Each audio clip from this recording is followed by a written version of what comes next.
Pacific ocean के बीच एक छोटा सा आइसलैंड, नाम है ताइवान। पॉपुलेशन सिर्फ 23 मिलियन, साइज लगभग झारखंड से भी छोटा।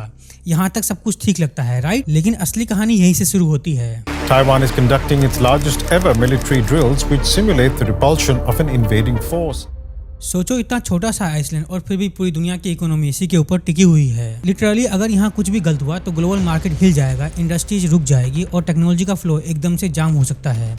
और ये कोई एग्जैजरेशन नहीं है, ये सिर्फ मैप पे एक जगह नहीं है, ये एक बैटल फील्ड है। लेकिन गन्स का नहीं, ये बैटल फील्ड है सिलिकॉन्स का, माइक्रोचिप्स का, टेक्नोलॉजी का। और इस गेम में ताइवान के पास है एक ऐसा वेपन जो किसी और के पास नहीं है, एक ऐसा शील्ड जो एक छोटे से आइसलैंड को बना देता है दुनिया का सबसे क्रिटिकल चोक पॉइंट। इसका नाम है silicon shield. This morning, Beijing began a massive military drill. Chinese forces moved in from all sides, surrounded Taiwan, and kicked off a live fire exercise. It was a dramatic show of force, complete with an AI-generated video. It's just one of the many data points showing Beijing is preparing for war with Taiwan while we deal with army in Ukraine and inflation. Well, the communists are watching and plotting. A potential visit to Taiwan by the US House Speaker Nancy Pelosi is becoming a problem for President Joe Biden's administration. Beijing, which claims sovereignty over the island, has already issued harsh warnings, even suggesting a possible military response. अब सीधा point पे आते हैं। Taiwan एक छोटा सा Iceland, लेकिन power दुनिया का 90% से ज्यादा एडवांस सेमीकंडक्टर्स यहीं बनते हैं। हाँ, आपने बिल्कुल सही सुना, 90%। सोचो जरा, दुनिया की सबसे कटिंग एज चिप्स 10 नैनोमीटर्स और उससे भी छोटी टेक्नोलॉजी को ऑलमोस्ट पूरी दुनिया को ताइवान ही सप्लाई करता है। और इस कहानी का किंग कौन है? TSMC, Taiwan semiconductor manufacturing company. TSMC कोई नॉर्मल कंपनी नहीं है, ये एक बैकबोन है मॉडर्न दुनिया का। Global pure play foundry revenue का अराउंड 17% TSMC के पास है। और जब बात आती है सबसे एडवांस चिप्स की 5 नैनोमीटर और उससे भी छोटी की, तो 90% से ज्यादा कंट्रोल सिर्फ TSMC के पास है। अब आप सोच रहे हो सैमसंग और इंटेल कहाँ है? हाँ, वो भी है, लेकिन रियलिटी थोड़ी ब्रूटल है। दोनों के शेयर मिलाकर भी TSMC के आसपास भी नहीं है। ओवरऑल फाउंड्री मार्केट में भी देखो, 2024 के आसपास TSMC का शेयर 62 से 65% के बीच में था और सैमसंग का बस 9 से 12%। और बात करें इंटेल की टॉप फाउंड्री लिस्ट में भी वो मुश्किल से दिखता है। अब थोड़ा और जूम करके देखते हैं। 7 नैनोमीटर और उससे नीचे के चिप्स में TSMC का रिवेन्यू अराउंड 67% है और 5 नैनोमीटर में लगभग 1/3 रिवेन्यू यानी कि 33 से 35% TSMC के पास है। और 3 नैनोमीटर जो कि अभी कटिंग एज टेक्नोलॉजी है, 2024 में 20% का जंप देखा गया है। मतलब सिंपल लैंग्वेज में दुनिया का मोस्ट एडवांस चिप्स का ऑलमोस्ट पूरा कंट्रोल एक ही कंपनी के पास है। अब वो कंपनी एक ही आइलैंड पे है। समझे, ये सिर्फ ताइवान नहीं है, ये ग्लोबल लाइफलाइन है। अब आते हैं उस जगह पे जो इस कहानी को और डेंजरस बनाता है, ताइवान स्ट्रेट। ये एक नैरो सा सी पैसेज है, लेकिन इसका इंपॉर्टेंस मैसिव है। ये नॉर्थ ईस्ट एशिया को साउथ चाइना सी से जोड़ता है और फिर यही रूट यूरोप, मिडल ईस्ट और नॉर्थ अमेरिका तक जाता है। एक तरह से ये दुनिया का एक्सप्रेस हाईवे है। CSIS के नंबर सुनो, 2022 में इस स्ट्रेट से लगभग $2.45 ट्रिलियन का ट्रेड गुजरा। $2.5 ट्रिलियन एक साल में एक ही रास्ते से। और ये सिर्फ एक नंबर नहीं है, ये ग्लोबल मैरीटाइम ट्रेड का ओवर 1/5 है। और अब ट्विस्ट सुनो, चाइना खुद लगभग $1.3 ट्रिलियन का ट्रेड इसी रूट से करता है और हांगकांग का भी रफली $95 बिलियन का ट्रेड इसी रूट से होकर गुजरता है। मतलब अगर ये रास्ता बंद होता है तो सिर्फ दुनिया ही नहीं, चाइना खुद भी चौक हो जाएगा। और अब बात करते हैं ट्रैफिक की। 2023 में एवरेज 1200 शिप्स हर वीक इसी रूट से गुजर रहे थे। सोचो, हर दिन 170 से ज्यादा शिप्स एक नैरो स्ट्रेट से गुजर रहे हैं।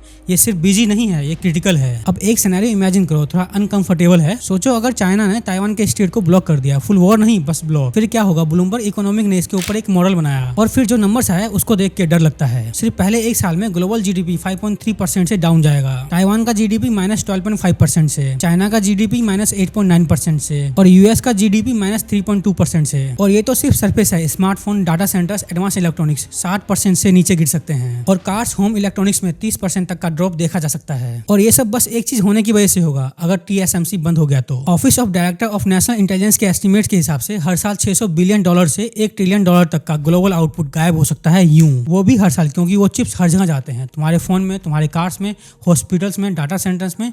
ये सिर्फ एक कंपनी नहीं, ये एक पूरा इकोसिस्टम है। अब मुझे लगता है कि आप थोड़ा डर रहे हो, पर मैं और डराना चाहता हूँ। अब जरा full scale war scenario imagine करो। चाइना अगर इन्वेड करता है, US भी इन्वॉल्व होगा और सैंक्शन भी लगेंगे, फिर क्या होगा? ग्लोबल GDP का लगभग $10.6 ट्रिलियन वाइप आउट हो जाएगा सिर्फ पहले एक साल में। ये अराउंड 10% है ग्लोबल इकोनॉमी का। ताइवान 40% से नीचे जाएगा और चाइना 11% से और US 6.6 6% से, और बाकी दुनिया जापान, साउथ कोरिया, यूरोप, ये सब डबल डिजिट में शॉक फेस करेंगे। और ये सब सिर्फ सेमीकंडक्टर शॉर्टेज और शिपिंग डिस्टर्बेंस की वजह से होगा। ये सिर्फ एक रीजनल कॉन्फ्लिक्ट नहीं होगा, ये ग्लोबल इकोनॉमिक अर्थक्वेक होगा। और याद करो कोविड या 2008 के क्राइसिस, इसका इम्पैक्ट इन दोनों से ज्यादा होगा। अब आते हैं सबसे इंटरेस्टिंग कॉन्सेप्ट पे, सिलिकॉन शील्ड। आइडिया बिल्कुल सिंपल है लेकिन पावरफुल भी। ताइवान इतना इंपॉर्टेंट है सेमीकंडक्टर सप्लाई चेन में कि कोई भी उसके ऊपर अटैक करने से पहले 100 बार सोचेगा, क्योंकि अगर अटैक हुआ तो सबका नुकसान होगा। खुद चाइना का भी जो लगभग 60% चिप्स ताइवान से इंपोर्ट करता है, यूएस और उसके अलायंस का भी जो ऑलमोस्ट पूरी तरह से एडवांस सिलिकॉन्स के लिए TSMC पे डिपेंडेंट है। तो लॉजिक ये कहता है कि अगर अटैक हुआ तो खुद भी झेलोगे। लेकिन यहाँ एक और डेंजरस ट्विस्ट है। कुछ एनालिस्ट कहते हैं कि ये शील्ड नहीं, ये एक ट्रैप भी हो सकता है, क्योंकि अगर यूएस, जापान, यूरोप अपनी फैब्स बना लेते हैं और डिपेंडेंसी कम हो जाती है तो चाइना सोच सकता है अभी नहीं तो कभी नहीं। मतलब डिटेरेंस भी और अर्जेंसी भी। ये है ताइवान का पैराडॉक्स, एक आइलैंड जो दुनिया चलाता भी है और शायद दुनिया के लिए सबसे बड़ा रिस्क भी है। अभी तक हमें देखा ताइवान का सिलिकॉन पावर, लेकिन अब स्टोरी और इंटेंस होने वाली है। अब एंट्री होती है असली हेवी वेट क्लास की, यूएस वर्सेस चाइना। और ये कोई नॉर्मल वॉर नहीं है, यहाँ ना टैंक्स है ना मिसाइल्स है, और ये वॉर लड़ी जा रही है डॉलर से, पॉलिसी से और एक ऐसी मशीन से जिसका नाम है EUV। समझ रहे हो, ये सिर्फ टेक्नोलॉजी की रेस नहीं है, ये कंट्रोल का गेम है। दोनों सुपर पावर ने एक चीज क्रिस्टल क्लियर समझ ली है, अगर सेमीकंडक्टर इंडिपेंडेंस चाहिए तो पैसा लगाना पड़ेगा, पैसा जलाना पड़ेगा। और फिर शुरू हुई एक साइलेंट बिडिंग वॉर। अमेरिका ने पहला बड़ा मूव लिया अगस्त 2022, यूएस ने साइन किया chips and science act. Total spending around $280 billion, इसमें से $52.7 बिलियन स्पेशली सेमीकंडक्टर्स के लिए, $39 बिलियन डायरेक्ट फैक्ट्री बनाने के लिए, $13 बिलियन रिसर्च और इनोवेशन के लिए, और एक्स्ट्रा $24 बिलियन टैक्स क्रेडिट। ये कोई छोटा पुश नहीं है, ये full scale industrial revival plan है। लेकिन चाइना ने ये गेम थोड़ा अलग तरीके से खेला। उसका वेपन था बिग फंड, और इसका ऑफिशियल नाम था national integrated circuit industry investment fund. इसको 3 फेज में लॉन्च किया गया। Total spending 688 billion yuan. Phase 1 140 billion yuan, phase 2 200 billion yuan, और फेज 3 जो मई 2024 में आया 344 बिलियन युआन। रुको जरा, सिर्फ फेज 3 में रफली $47 बिलियन से $48 बिलियन है। मतलब एक ही फेज यूएस के पूरे $39 बिलियन मैन्युफैक्चरिंग सब्सिडी से बड़ा है। अब यहाँ एक इंटरेस्टिंग ट्विस्ट है। नंबर देखोगे तो लगेगा कि चाइना रेस जीत रहा है, लेकिन रियलिटी में गेम कुछ और ही है, क्योंकि इस रेस में विनर पैसा डिसाइड नहीं कर रहा, एक मशीन डिसाइड कर रही है। EUV, वो मशीन जो दुनिया बदल सकती है। एक नाम याद रखना, ASML, नेदरलैंड की एक कंपनी, और ये कंपनी एक ऐसी मशीन बना सकती है जो दुनिया भर में सिर्फ और सिर्फ यही कंपनी बना सकती है। EUV lithographic system, extreme ultraviolet lithography. Extreme ultraviolet नाम थोड़ा कॉम्प्लेक्स है पर इम्पैक्ट गेम चेंजिंग। अगर तुम्हें 7 नैनोमीटर्स या उससे छोटे चिप्स बनाने हैं तो EUV मशीन कंपलसरी है। बिना इसके एडवांस चिप्स बनाना इम्पॉसिबल है, और इसके एक मशीन का कॉस्ट $200 मिलियन तक जाता है। और सिर्फ पैसे से काम नहीं होता, इंस्टॉलेशन में महीने लगते हैं, 100 ऑफ इंजीनियर्स लगते हैं। और अब यहाँ पे स्टोरी और इंटरेस्टिंग हो जाती है। चाइना को ये मशीन मिल ही नहीं सकती। 2019 से ही यूएस के प्रेशर पे नेदरलैंड ने चाइना को EUV एक्सपोर्ट करना बंद कर दिया, और फिर धीरे धीरे रिस्ट्रिक्शन और टाइट हो गई। 2023 से 24 में एडवांस EUV मशीन पे भी रिस्ट्रिक्शन आ गई, और 2024 तक सिचुएशन ये हो गई कि इवन ओल्डर सिस्टम पे भी लाइसेंस डिनाई होने लगे। और EUV कंप्लीटली बैन। मतलब सिंपल लैंग्वेज में चाइना के पास पैसे हैं पर टूल्स नहीं। और सिर्फ मशीन ही नहीं, हाई एंड GPU और AI चिप्स भी रिस्ट्रिक्ट हो गए। तो एक तरफ यूएस बोल रहा है कि हम फ्यूचर कंट्रोल करेंगे, और चाइना के पास सडनली एक बड़ा सवाल खड़ा हो गया है, अगर एडवांस चिप्स नहीं मिलते तो हम क्या करें। और यहीं से आता है उनका सबसे स्मार्टेस्ट मूव, चाइना का प्लान बी, लेगेसी चिप्स का साम्राज्य। सोचो अगर तुम्हें नेक्स्ट जेन टेक बनाने नहीं दिया जा रहा तो तुम क्या करोगे, गेम छोड़ दोगे। लेकिन चाइना ने गेम नहीं छोड़ा, उन्होंने गेम ही चेंज कर दिया। फोकस शिफ्ट हुआ लेगेसी चिप्स पे, 20 नैनोमीटर और उससे पुरानी टेक्नोलॉजी पे। सुनने में आउटडेटेड लगता है राइट, पर जरा सोचो, cars, washing machine, factories, medical device सब इसी पे चलते हैं। यानी दुनिया का बड़ा हिस्सा आज भी इसी चिप्स पे चल रहा है। 2024 में around 76% global production legacy nodes पे है, और 2027 तक भी ये 17% के आसपास ही रहेगा। मतलब फ्यूचर फ्लैशी हो सकता है, पर प्रेजेंट अभी भी लेगेसी पे टिका है। और चाइना ने वही पकड़ लिया। आज 28 से 65 नैनोमीटर रेंज में चाइना 27% शेयर होल्ड करता है, और 90 से 180 नैनोमीटर्स में 20% शेयर होल्ड करता है। और प्रोजेक्शन है 2027 तक मैच्योर नोड प्रोडक्शन में चाइना 39% तक पहुंच सकता है। और सबसे डेंजरस स्टार्ट ग्लोबल एक्सपेंशन हो रहा है लेगेसी चिप्स का, उसमें 40% चाइना कंट्रीब्यूट करता है। और अब यहाँ वेस्टर्न कंट्रीज को डेजाबू फील हो रहा है। सोलर इंडस्ट्री याद है, चाइना ने ओवर प्रोडक्शन करके प्राइस को क्रैश कर दिया था। अब सेम चीज सेमीकंडक्टर्स में हो सकती है, और इसको नाम दिया जा रहा है चाइना शॉक। तो अब पिक्चर क्लियर हो रही है। अमेरिका बोल रहा है कि हम फ्यूचर कंट्रोल करेंगे AI और एडवांस चिप्स से, और चाइना बोल रहा है ठीक है हम प्रेजेंट कंट्रोल करेंगे मैसिव प्रोडक्शन से। और जब फ्यूचर और प्रेजेंट दोनों अलग डायरेक्शन में जा रहे हो तो टकराव पक्का है, और ये टकराव डिसाइड करेगा कि AI का फ्यूचर किसके हाथ में होगा। और यहीं से स्टोरी कंटिन्यू होती है, AI बोटलनेक और फ्यूचर का बैटलफील्ड। यहाँ से स्टोरी एकदम प्रेजेंट मोमेंट में आ जाती है। Artificial intelligence, generative AI, chat GPT, image generation, self driving car, सब कुछ एक ही चीज से चल रहा है, चिप्स। और वो चिप्स आती कहाँ से है? ताइवान से। अब सब समझ में आ रहा है गेम कितना बड़ा है। एक कंपनी जो ऑलमोस्ट पूरी एआई रेवोल्यूशन को पावर कर रही है, एनवीडिया, उसका डाटा सेंटर जीपीयू बिजनेस 2025 तक $1000 बिलियन तक क्रॉस कर चुका था। और एआई एस्केलेटर मार्केट 80 से 90% सिर्फ एनवीडिया के पास है। मतलब अगर एआई एक गोल्ड रश है तो एनवीडिया वो कंपनी है जो सबको टूल बेच रही है। और मार्केट कैप अर्ली अप्रैल 2026 में अराउंड $4.3 ट्रिलियन था। अपने पीक से थोड़ा नीचे अराउंड $5 ट्रिलियन था 2025 में। पर फिर भी दुनिया की सबसे वैल्यूएबल कंपनी एनवीडिया है। लेकिन यहाँ एक ट्विस्ट है, एनवीडिया खुद चिप्स मैन्युफैक्चर नहीं करता। उसके सबसे पावरफुल जीपीयू H100 और नए Blackwell chips B100, B200, GB200 सब कौन बनाता है? TSMC। H100 TSMC के कस्टम 4N पे प्रोसेस होता है और ब्लैकवेल 4NP नोड पे प्लस COWS एडवांस पैकेजिंग, मतलब डिजाइन अमेरिका में और मैन्युफैक्चरिंग ताइवान की। और इसकी डिमांड एक्सप्लोसिव है। 2025 के एस्टिमेट से 3 मिलियन ब्लैकवेल एस्केलेटर्स, 0.7 से 0.8 मिलियन H100 यूनिट, टोटल मिला के 3 से 4 million high and AI chips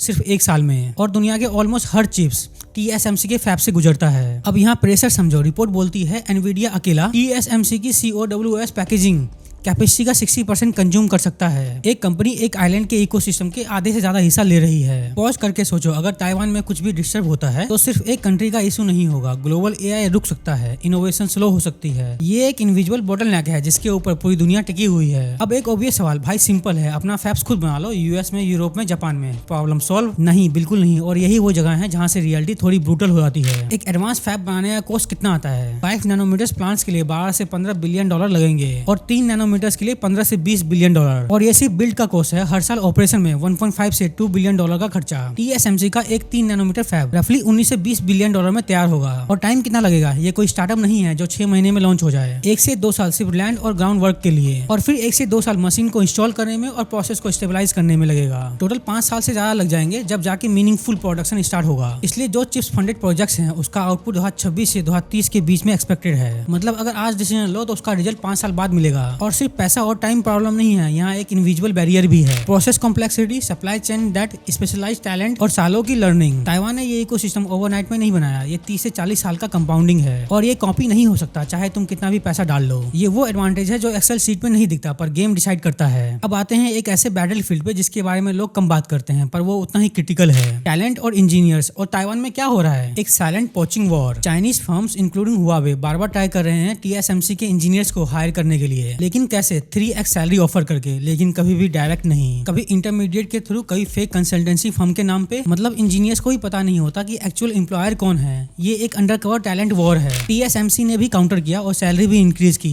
average पे 3.57 मिलियन NTD यानी कि $1,10,000। 2020 से 45% का जंप। और न्यू इंजीनियर्स के लिए 2 मिलियन NTD और प्रोडक्शन स्टाफ के लिए 1 मिलियन NTD। पर कंपटीशन यही खत्म नहीं होता। एनवीडिया और ग्लोबल चिप्स फर्म्स भी ताइवान में एग्रेसिवली हायरिंग कर रहे हैं। सीनियर इंजीनियर्स के लिए 5.5 मिलियन NTD यानी $1,80,000 और कभी कभी उससे भी ज्यादा। मतलब 1.5x 2x प्रीमियम पे हायरिंग हो रही है। ये सिर्फ हायरिंग नहीं, ये बिडिंग वॉर है। और ये क्यों इंपॉर्टेंट है? क्योंकि फैब मशीन्स खुद नहीं चलते, इसको लोग चलाते हैं। हाईली ट्रेंड इंजीनियर्स है और वो इंजीनियर्स अब दुनिया के सबसे वैल्यूएबल रिसोर्सेज बन चुके हैं। तो अब पिक्चर कंप्लीट हो रही है। अमेरिका टेक्नोलॉजी और रिस्ट्रिक्शन से गेम कंट्रोल कर रहा है। चाइना स्केल और लेगेसी डोमिनेंस से पुश कर रहा है। और ताइवान एक ऐसा चौक पॉइंट बन गया है जहां से बिना गुजरे एआई का फ्यूचर एग्जिस्ट ही नहीं करता। अब सवाल ये नहीं है कि ये रेस कौन जीतेगा, अब सवाल ये है कि अगर ये सिस्टम ब्रेक हुआ तो दुनिया का क्या होगा। थैंक यू सो मच आप सभी लोगों ने इस वीडियो को यहाँ तक देखा। ये वीडियो कैसी लगी प्लीज कमेंट सेक्शन में जरूर बताओ। और अब आप सभी लोगों से मुझे एक छोटी सी बात करनी है। ये चैनल मैं अकेला बिल्ड कर रहा हूँ, कोई बड़ी टीम नहीं, कोई बड़े गैजेट नहीं। तो अगर आप सभी लोग मुझे सपोर्ट करना चाहते हैं तो चैनल को सब्सक्राइब और वीडियो को लाइक जरूर करें। Thank you for watching.